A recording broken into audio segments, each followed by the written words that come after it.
नमस्कार दोस्तों, जितने भी लड़के 10वीं का एग्ज़ाम बिहार बोर्ड से 2025 में देने वाले हैं उन सभी विद्यार्थियों के लिए मैं इस वीडियो में हिंदी और हिंदी व्याकरण का 100% एग्ज़ाम में लड़ने वाला मैं आपको ऑब्जेक्टिव प्रश्न बताने वाला हूं। तो वीडियो को अच्छे से लास्ट तक देखिए और सारे ऑब्जेक्टिव क्वेश्चन चाहे वो हिंदी का हो या फिर हिंदी व्याकरण का हो अच्छे से याद कर लीजिए, क्योंकि इसके पिछले साल 2024 में मेरा हर एक क्वेश्चन एग्ज़ाम में लड़ा था। मैं बहुत अच्छे से हिंदी और हिंदी व्याकरण आप लोगों को बताता हूँ, ठीक है ना। तो अच्छे से आप लोग याद कर लेना।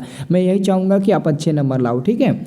जैसा पहला नंबर दोस्तों क्वेश्चन है कि भारत से हम क्या सीखें कि रचनाकार कौन है। दोस्तों भारत से हम क्या सीखें आपके हिंदी का दूसरा पार्ट है और उस पार्ट के लेखक है मैक्स मुलर। और ये जो आपका पार्ट है ना, ये कोई कहानी निबंध नहीं है बल्कि दोस्तों ये एक प्रकार का भाषण है। तो एग्जाम में पूछेगा कि भारत से हम क्या सीखें किस विद्या की रचना है, तो आप बता देना भाषण है, भाषण, ठीक है ना। और इसके लेखक कौन है यानी कि रचनाकार कौन है, तो मैक्स मुलर जी है। और मैक्स मुलर जी का जन्म दोस्तों जर्मनी में हुआ था, ये भी आप लोग को याद रखना है, एग्जाम में ये भी क्वेश्चन पूछ सकता है, ठीक है। चलिए तो अगला क्वेश्चन देखते हैं। रात शब्द का पर्यायवाची शब्द क्या होगा। दोस्तों रात शब्द का पर्यायवाची शब्द, तो रात का विलोम नहीं बल्कि पर्यायवाची शब्द पूछा है ना, तो बहुत सारा होता है। देखो रात का पर्यायवाची शब्द बहुत होगा, लेकिन उसमें से एक आपका रजनी है, तो रजनी रात शब्द का पर्यायवाची शब्द होता है। बाकी सब गलत है, लेकिन सी नंबर वाला ऑप्शन आपका बिल्कुल सही उत्तर हो जाएगा। और आपका अगला क्वेश्चन है दोस्तों तीसरा नंबर, समझौता में शब्द में प्रत्यय बताना है। दोस्तों सबसे आसान होता है उपसर्ग बताना और उपसर्ग से थोड़ा सा कठिन होता है प्रत्यय बताना। और ये दोस्तों ज़्यादातर उपसर्ग 4 गो आपके एग्जाम में पूछता है और प्रत्यय 3 गो, मतलब कि 4 + 3 लगभग 7 से 8 नंबर आपका प्रत्यय और उपसर्ग से व्याकरण में नंबर मिल जाता है। तो अच्छे से समझना, समझौता को आप ध्यान से पढ़िएगा ना, तो लास्ट में औता आएगा, समझौता लास्ट में औता आ रहा है ना, तो आपका यही उत्तर हो जाएगा, लास्ट में औता आया है। बहुत लोग सोचेंगे सर जी समझौता ना होगा, लास्ट में झौता आ रहा है। नहीं, लास्ट में जो दिख रहा है वो नहीं होता है, जो हम पढ़ते समय लास्ट में लाते हैं ना वो होता है। तो हम पढ़ रहे हैं समझौता औता, तो लास्ट में ये आया है, तो बी नंबर वाला हमारा आंसर होगा, ठीक है ना। जो दिखता है वो होता नहीं है दोस्तों, सही बात है ना।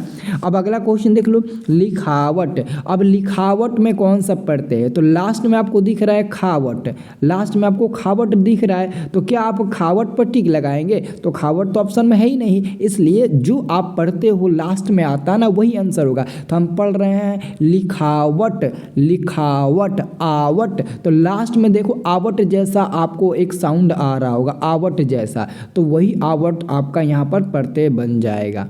तो देख लो आपका सी नंबर आंसर मिल गया। अब इसका आंसर आप खुद बता सकते हो। बुढ़ापा में कौन सा पढ़ते हैं, तो पढ़ो बुढ़ापा को, बुढ़ापा आपा, लास्ट में आपा आया ना, आपा लास्ट में आपा, बुढ़ापा ढापा आपा, तो आपा होगा। देखो बहुत जगह बहुत सारे किताब में पा भी आपका प्रत्यय दिया गया है, लेकिन दोस्तों उसको हटा कर ना आपा प्रत्यय को मान्यता ज़्यादा मिला है, ठीक है ना, क्योंकि ये ध्वनि से उत्पन्न हुआ है बोलने से, इसलिए इसको ज़्यादा मान्यता मिला है।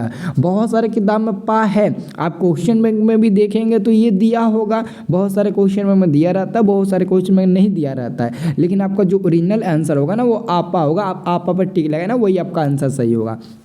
अगला क्वेश्चन है कि संधि में किन का योग होता है। दोस्तों संधि का परिभाषा याद की होना, 2 वर्णों के मेल से जो विकार उत्पन्न होता है वो संधि कहलाता है। तो 2 वर्णों के मेल होता है संधि 2 वर्णों का मेल होता है ना, तो आंसर आपका मिल जाएगा दोस्तों ए नंबर। दोस्तों सबका मैं आपको PDF बिल्कुल फ्री में देंगे, बस आप हमारे व्हाट्सएप ग्रुप में जुड़ जाना, लिंक वीडियो को डिस्क्रिप्शन में है, जैसे आप उस पर क्लिक करेंगे ना तो आप हमारे व्हाट्सएप ग्रुप में जुड़ जाएंगे। नहीं तो ये हमारा नंबर है, नोट कर लो, इस नंबर से मैं व्हाट्सएप चलाता हूँ और इस नंबर पर आप SMS करना, हमारे पास हेलो हाय लिखकर, सभी लोग SMS करना, हेलो हाय कुछ भी लिखकर SMS कर देना। जैसे आप हेलो हाय लिखकर SMS करेंगे ना तो मैं आपको तुरंत लिंक भेज दूंगा व्हाट्सएप ग्रुप का, और आप व्हाट्सएप ग्रुप ज्वाइन कर लेना और हर आराम से लाइव क्लास भी करना, PDF भी लेना, बहुत मस्ती से पढ़ाई करेंगे, ठीक है ना, और सब कुछ हम आपको बताएंगे, ठीक है। तो अच्छे से आप लोग इस नंबर को नोट कर लीजिए।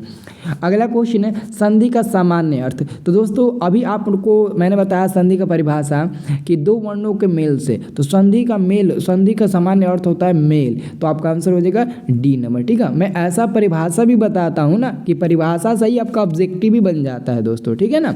अगला क्वेश्चन है निर्वंश विद्या का संबंध है तो मानव विज्ञान से है ना दोस्तों, मानव विज्ञान से है ना दोस्तों, इसका आंसर आपका मिलेगा सी नंबर।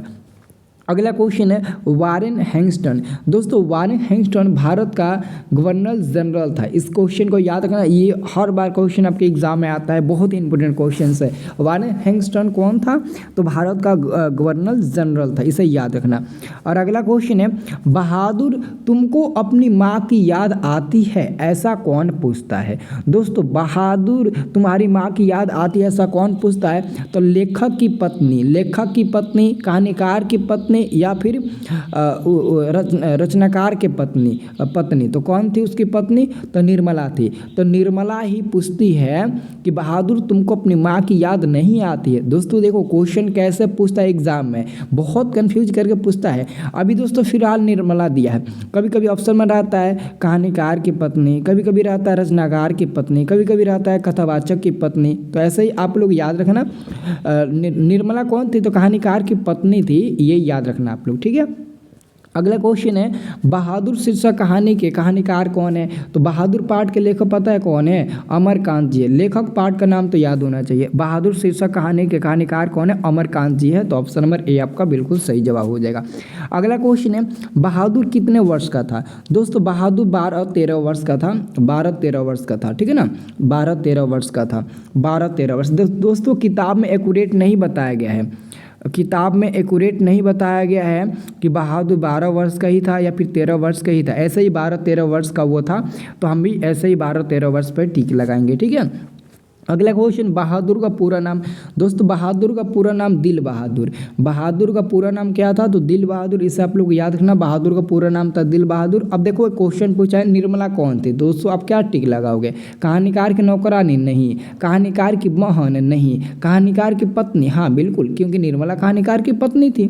तो दोस्तों ये क्वेश्चन हम सी नंबर पर ही टिक लगाएंगे। अगर किसी को ये वीडियो पसंद आए ना तो प्लीज़ लाइक कर देना, चैनल को भी सब्सक्राइब कर लेना। मैं आपको बहुत अच्छे से बताऊँगा जी। ठीक है ना, आप प्यारे हो ना, आपको मैं बहुत अच्छे से बताऊंगा। अब देखो अगला क्वेश्चन बहादुर कहाँ से भाग कर आया था? देखो प्यारे लाडले सब, बहादुर आपके देश के नहीं था, मतलब कि भारत देश का नहीं था, वो नेपाल से भागकर आया हुआ था। बहादुर एक नेपाली गोरे कलर का लड़का था। इसके याद रखना, इसका आंसर आपका डी नंबर मिल जाएगा। ठीक है ना। अब देखो अगला क्वेश्चन रिश्तेदार की पत्नी के कितने रुपये खो गए थे? दोस्तों रिश्तेदार के पत्नी के ना 11 रुपये खोया था, 11 रुपया। तो हिंदी में 11 और मैथ में ऐसे 11 1 तो रिश्तेदार के पत्नी के 11 रुपये खोया था और इसी 11 रुपये का मतलब ना पूरा चर्चा चला, चोरी का आरोप। ठीक है ना। तो पाठ पढ़ाएंगे तो बहुत अच्छे से बताएंगे। और ये देखो क्वेश्चन विनोद कुमार शुक्ल को साहित्य अकादमी पुरस्कार किस वर्ष प्राप्त हुआ था? दोस्तों विनोद कुमार शुक्ल ने साहित्य अकादमी पुरस्कार 1999 में प्राप्त किया था। लेकिन दोस्तों रीज़न यहाँ पर ये है, मैं एक चीज़ आपको बताने वाला हूँ। एक रीज़न यहाँ पर ये है कि 1999 में इनको विनोद कुमार शुक्ल जी को साहित्य अकादमी पुरस्कार हासिल हुआ, लेकिन ऑप्शन में नहीं दिया है। दोस्तों आपके कई सारे मॉडल पेपर में ऑप्शन दिया है ऐसे ही, और कहीं भी ऑप्शन नंबर में 1999 नहीं दिया, लेकिन बुक पढ़ने पर पता चलता है और उनके जीवनी काल को पढ़ने पर पता चलता है कि 1999 उसमें में उनको साहित्य अकादमी पुरस्कार मिला। तो क्या हम लोग इसी पर डिपेंड रहेंगे? बहुत सारे क्वेश्चन आते हैं जिसका ऑप्शन कहीं मिसप्रिंट कर देता है। ऐसे में कई बार होता है आपके बोर्ड एग्जाम में भी 1-2 क्वेश्चन इधर उधर मिसप्रिंट हो जाता है कि नहीं होता है? तो वही हमको लगता है दोस्तों, लेकिन सटीक जानकारी हमको ये पता है कि 1999 में इनको मिला था, जो अभी फिलहाल ऑप्शन में नहीं है। तो इस क्वेश्चन को छोड़ देना बेहतर है और आप 1999 याद कर लेना। ठीक है ना, नहीं तो किसी को ये क्वेश्चन पता होगा, जो बुक पढ़े होंगे ना उनको पता होगा, नहीं तो जो जीवनी पढ़े होंगे ना इनके बारे में उनको पता होगा। मैंने पढ़ा तो मेरे को पता चला, इसलिए मैंने आपको बता दिया। अगला क्वेश्चन है नौकर की कमीज का उपन्यास किनकी रचना है? तो ये भी दोस्तों विनोद कुमार शुक्ल जी का ही है, ये भी विनोद कुमार शुक्ल जी का है। तो आंसर आपका मिल जाएगा 18 का बी नंबर। मछली है, तो मछली जो पाठ है ना वो एक प्रकार का कहानी है दोस्तों, इसे याद रखना, वो एक प्रकार का कहानी है। मछली एक प्रकार का कहानी है, ठीक है ना, मछली क्या है, एक प्रकार का कहानी है दोस्तों, ठीक है ना, इसे याद रखना, ठीक है। और देखो अगला क्वेश्चन आपका 20 नंबर, झोले में कितनी मछलियाँ थी। दोस्तों बाजार में बाजार मतलब कि मछली खरीदने गए थे, ठीक है ना, कौन कौन गए थे, 3 व्यक्ति गए थे ना, संतू और भग्गू भी गया था जो नौकर था, और साथ में पिताजी भी गए थे ना। तो मछली बाजार से 3 गो खरीदी गई थी, 3 गो झोले में मछली थी, जिसमें से 2 गो मछली जिंदा था, 2 गो मछली क्या थी, जिंदा थी, ठीक है ना, जिंदा मछली 2 गो, और 1 गो मछली मरी हुई थी, मतलब कि 1 गो मछली मरी हुई थी। तो 3 गो टोटल मछली हुआ ना, तो 3 गो टिक लगाना। अगर पूछेगा कौ गो मछली मरी हुई थी, तो 1 गो मरी हुई थी और 2 गो जिंदा थी, आप ऐसे बता देना, ठीक है। अगला क्वेश्चन, मदन किसका पुत्र था। मदन दोस्तों गिरधर लाल का पुत्र था, और गिरधर लाल सेन साहब के यहाँ किरानी का काम करने वाला व्यक्ति था, और उसी व्यक्ति गिरधर लाल का बेटा मदन था, याद रखना। अगला क्वेश्चन, 20 के दांत पाठ की विद्या है। तो दोस्तों 20 के दांत एक प्रकार का कहानी है, इसको निबंध में मत तोड़िए, ये भी आपका कहानी है।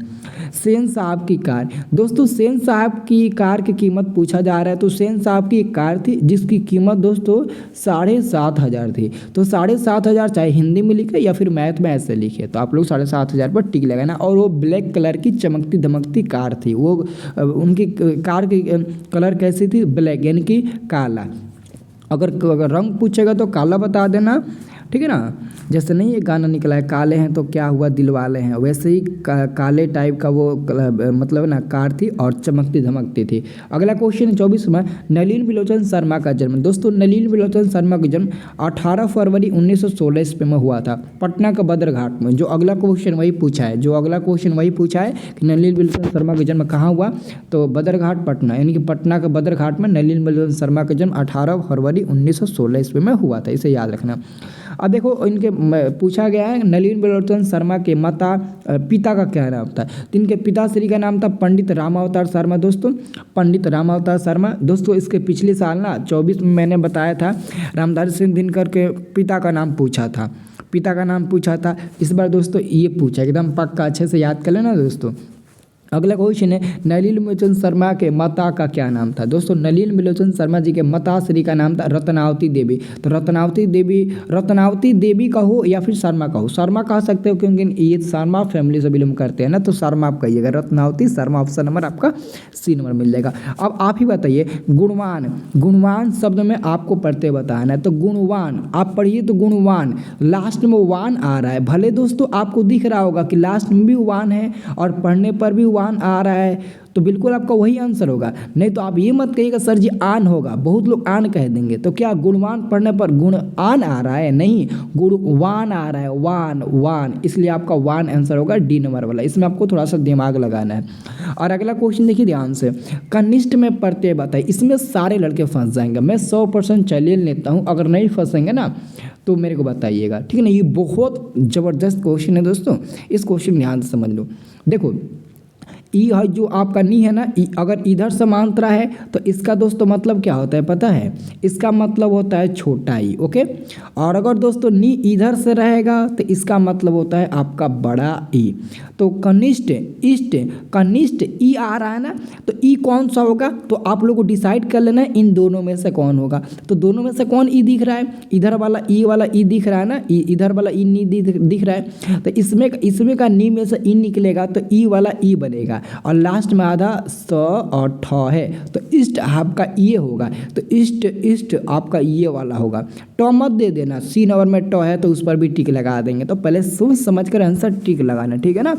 मैं आपको बहुत अच्छे से बताऊंगा, ये तो अभी टेलर है, अभी बोर्ड पर आएंगे ना बहुत अच्छे से बताएंगे, मैं बोर्ड पर पढ़ाता हूँ ना, ठीक है, तो बोर्ड पर भी अच्छे से आपको बताएंगे, ठीक है ना। तो आप लोग आंसर टिक लगाना बी नंबर को, ठीक है। अब देखो अगला क्वेश्चन, कृदंत प्रत्यय किन शब्दों के साथ जुड़ा रहता है। दोस्तों ये क्रिया के साथ हमेशा जुड़ा रहता है, इसे याद रखना, ये क्रिया के साथ हमेशा जुड़ा रहता है। ये बहुत इंपॉर्टेंट क्वेश्चन है। अगला क्वेश्चन है, जिनके जन्म दिवस को अहिंसा दिवस के रूप में मनाया जाता है वो कौन है व्यक्ति? अरे यार, महात्मा गांधी जी है। 2 अक्टूबर के दिन गांधी जयंती मनाया जाता है ना। इनका जन्म 2 अक्टूबर 1869 ईस्वी में गुजरात के पोरबंदर में हुआ था, याद है ना। तो इसी के जन्म दिवस के ना, महात्मा गांधी जी के जन्म दिवस का अहिंसा दिवस के रूप में मनाया जाता है। अगला क्वेश्चन है, बाढ़ की समस्या का कहानी के केंद्र में है दोहराते विश्वास। दोस्तों हिंदी वर्णिका का एक पार्ट है जिसका नाम है हिंदी वर्णिका। उस हिंदी वर्णिका में 5 को चैप्टर है, उसमें से जो दूसरा चैप्टर है ना ढहते विश्वास, उसी पाठ में दोस्तों बाढ़ की समस्या का वर्णन किया गया। और ढहते विश्वास पाठ के लेखक कौन है? तो सातकोड़ी होता है, वो भी याद रखना। और अगला क्वेश्चन है, लक्ष्मी का पति नौकरी करता था। दोस्तों लक्ष्मी का पति जो था ना, जिसका नाम था लक्ष्मण, वो कलकत्ता में नौकरी करता। लक्ष्मी का पति का क्या नाम था? लक्ष्मण दोस्तों नाम था। और ये लक्ष्मण कहाँ नौकरी करता था? तो कलकत्ता नौकरी करता था, याद रखना। अगला क्वेश्चन है, लक्ष्मी कहानी के केंद्रीय पात्र है। लक्ष्मी दोस्तों ढहते विश्वास में कौन है? हाँ, ढहते विश्वास में ही लक्ष्मी है, क्योंकि इसके पति कलकत्ता में नौकरी करता था, उतना पैसा भी नहीं कमा पाता था जिससे कि वो घर का खर्चा अच्छे से चला सके। इसलिए लक्ष्मी स्वयं तहसीलदार के यहाँ जाकर काम करके कुछ पैसा कमाकर अपना खर्चा चलाती थी। अगला क्वेश्चन है, सातकोड़ी होता कथाकार है। दोस्तों सातकोड़ी होता उड़िया भाषा का कथाकार है। उड़िया यानी कि उड़ीसा से संबंधित है, इसलिए हमारा आंसर होगा C नंबर 35 का। अगला क्वेश्चन है, किस नदी के बांध के नीचे लक्ष्मी का घर था? दोस्तों देवी नदी के बांध के नीचे ना लक्ष्मी का घर था, ये याद रखना। देवी नदी के बांध के नीचे लक्ष्मी का घर था। अगला क्वेश्चन है, मंगमा से कौन कर्ज मांग रहा था? दोस्तों मंगमा से कौन कर्ज मांग रहा था? तो रंगपा जो गांव का एक मिजाज जुआड़ी था, बहुत बदमाश लड़का था, यही मंगमा से कर्ज मांग रहा था। ठीक है। अगला क्वेश्चन है आपका, मंगमा की बहू का क्या नाम था? दोस्तों मंगमा की बहू का नाम था नजम्मा मंगमा की बहू थी, याद रखना, ये बहुत इंपॉर्टेंट क्वेश्चन है। और अगला क्वेश्चन है, सास बहू में झगड़ा क्यों हुआ था? सास बहू में झगड़ा दोस्तों बच्चे को पीटने के लिए, खाने बनाने के लिए, गहने के लिए, दही बेचने के लिए नहीं, बच्चे को पीटने को लेकर। यानी कि जो नजम्मा थी उसका एक बेटा था, वो अपने बेटे को पीट रही थी। तो मंगमा जो थी ना, वही बोली कि क्यों राक्षसनी इस छोटे से बच्चे को क्यों पीट रही है। तो वो मंगमा थी, और मंगमा का बेटा क्या लगेगा? पोता लगेगा। और नजम्मा का बेटा क्या लगेगा? तो खुद का बेटा लगेगा। ठीक है ना। तो ये अच्छे से आप लोगों को मैं समझा दूंगा। ठीक है। और दोस्तों एक और क्वेश्चन है, इसको आप देख लीजिए, बहुत इंपॉर्टेंट है। B.R. नारायण ने किस कहानी का अनुवाद किया है? B.R. नारायण ने। तो जो लड़का इस क्वेश्चन का आंसर बताएगा उसको फ्री में हम पूरा PDF देंगे। इस क्वेश्चन का आंसर जो बताएगा, एक्चुअली में सबको मिलेगा, तो सबको इसका आंसर बताइए, सबको फ्री में मिलेगा। व्हाट्सएप ग्रुप ज्वाइन किए हो ना, नंबर दिए थे, उसी नंबर पर मैं आपको सेंड करूंगा व्हाट्सएप ग्रुप में। तो सब लोग फ्री में इसका PDF डाउनलोड कर लेना। ठीक है ना, सबको दूंगा। ओके, तो इसका आंसर जल्दी से कमेंट करके बताइए। नहीं पता है तो मैं कमेंट में पिन कर दूंगा, एक क्वेश्चन आपके लिए है। ओके।